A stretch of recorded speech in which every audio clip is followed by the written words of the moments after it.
chers passionnés de sport automobile, j'espère que vous allez bien. Moi ça va super, le décor a changé, ma coupe a changé, voilà, tout a changé. Aujourd'hui on ne va pas parler de Lando Norris, non, ça c'est pour une prochaine vidéo. Aujourd'hui on va parler de Charles Leclerc. Alors j'avais pas envie de vous faire une biographie complète de Charles Leclerc parce que je pense que ça sert pas à grand chose de savoir qu'il est né le 5 octobre 1997 à Monaco, surtout que je pense que ça vous le savez déjà. J'avais surtout envie de vous raconter les moments les plus beaux de sa carrière et répondre à une question que beaucoup de personnes se posent: pourquoi Charles Leclerc n'est toujours pas champion du monde?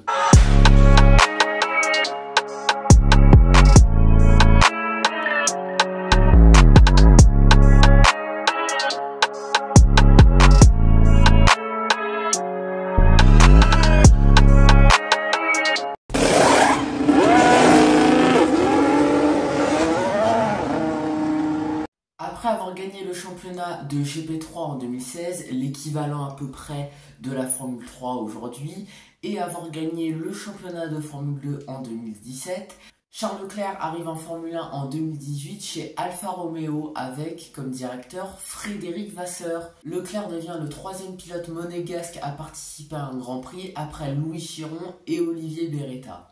Charles Leclerc gagne ses premiers points au Grand Prix d'Azerbaïdjan avec une 6e place magnifique et au terme d'un Grand Prix de folie. Un jour il faudra que je vous raconte ce Grand Prix parce que c'est juste incroyable. Alors tout au long de la saison 2018, Charles Leclerc arrive à faire des coups d'éclat avec une voiture qui est loin d'être la meilleure et c'est comme ça qu'il intègre la Scuderia Ferrari, son rêve depuis tout petit, en 2019 aux côtés du quadruple champion du monde Sébastien Vettel.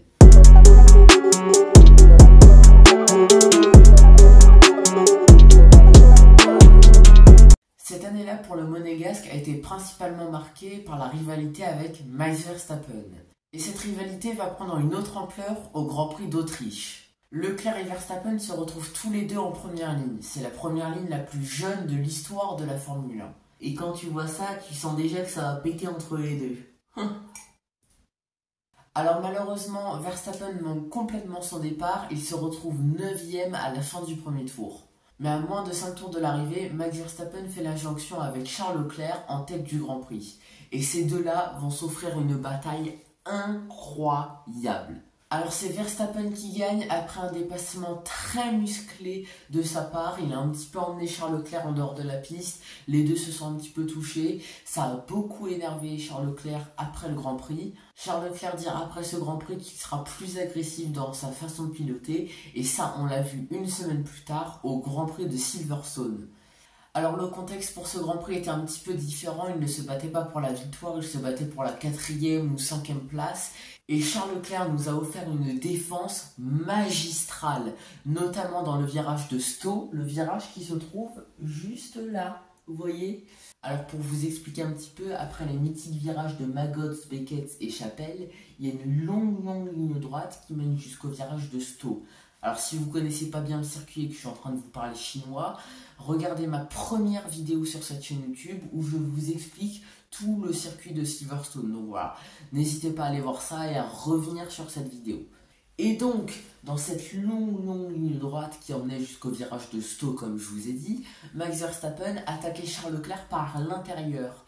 Et Charles Leclerc arrivait à emmener beaucoup de vitesse à l'extérieur du virage. Et du coup, il arrivait à reprendre l'avantage sur Verstappen. Mais c'est après le Grand Prix de Silverstone que Charles Leclerc obtient sa première victoire au Grand Prix de Belgique, après une bataille incroyable avec Monsieur Lewis Hamilton.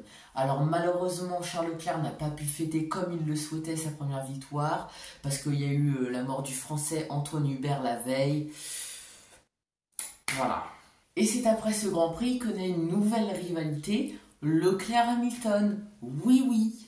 C'est à Monza, une semaine plus tard, que les deux hommes se retrouvent pour une nouvelle bataille pour la victoire. Et la défense de Leclerc face à Hamilton va une nouvelle fois être imparable. Yeah.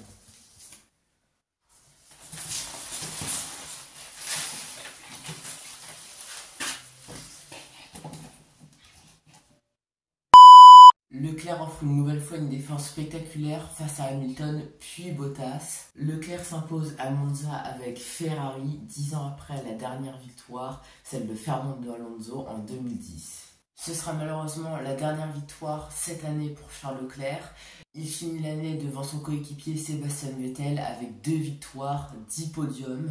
Il sera aussi le pilote à avoir signé le plus de pole position cette année-là. C'est juste fou, c'est juste fou, voilà, il n'y a pas d'autre mot.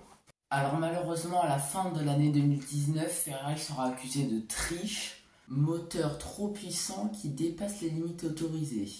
Je cite, c'est la FIA. Histoire de carburant aussi, ouais bon. La FIA en 2020 a obligé Ferrari à refaire complètement son moteur, ce qui a fait chuter les performances de Ferrari en 2020 et malheureusement cette année-là pour Charles Leclerc et même pour Sébastien Vettel, et bah c'est pas terrible. Leclerc termine 8ème du championnat avec seulement 2 podiums et 0 victoire.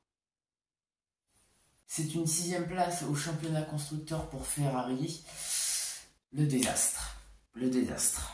Alors l'année 2021 n'aura pas été beaucoup mieux pour Charles Leclerc, c'est surtout en 2022 que les choses ont changé. 2022, nouvelle réglementation, nouvelle Formule 1, on passe au Formule 1 à effet de sol. Effet de sol, je vais vous raconter ce que c'est dans une prochaine vidéo, peut-être la semaine prochaine.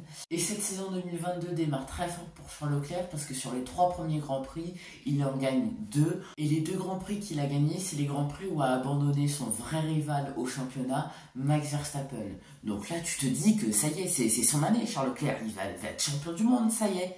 Et non, pas du tout. Les problèmes de fiabilité ont commencé à arriver chez Ferrari. La stratégie d'équipe a régressé au fil des Grands Prix. T'ajoutes à ça un Max Verstappen surpuissant avec une voiture surpuissante aussi. Alors Ferrari termine tout de même 2ème du championnat. Leclerc aussi termine 2ème du championnat. Ça reste quand même une belle année, mais c'était très loin de ce qu'on espérait. Bon, 2023... voilà, mais c'est surtout l'année 2024 qui a été sûrement la plus belle année de Charles Leclerc en Formule 1. Il a remporté sa première victoire à Monaco, donc déjà ça, voilà. Puis à Monza et Austin. Alors je regarde mes notes, 13 podiums comme Lando Norris, 18 fois dans le top 4 sans la meilleure voiture, voilà. Verstappen n'a fait guère mieux, puisqu'il a que 14 podiums, bon.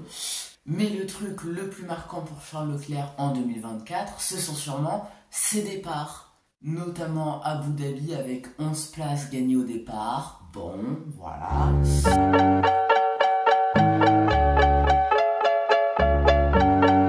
Alors, est-ce que Frédéric Vasseur peut aider d'une manière ou d'une autre Ferrari et Charles Leclerc à être champion du monde? Ça, je n'en doute pas. Ferrari souffre depuis plusieurs années de problèmes de stratégie, etc. qui leur ont coûté très cher. Et depuis que Frédéric Vasseur est arrivé, ça a changé du tout au tout.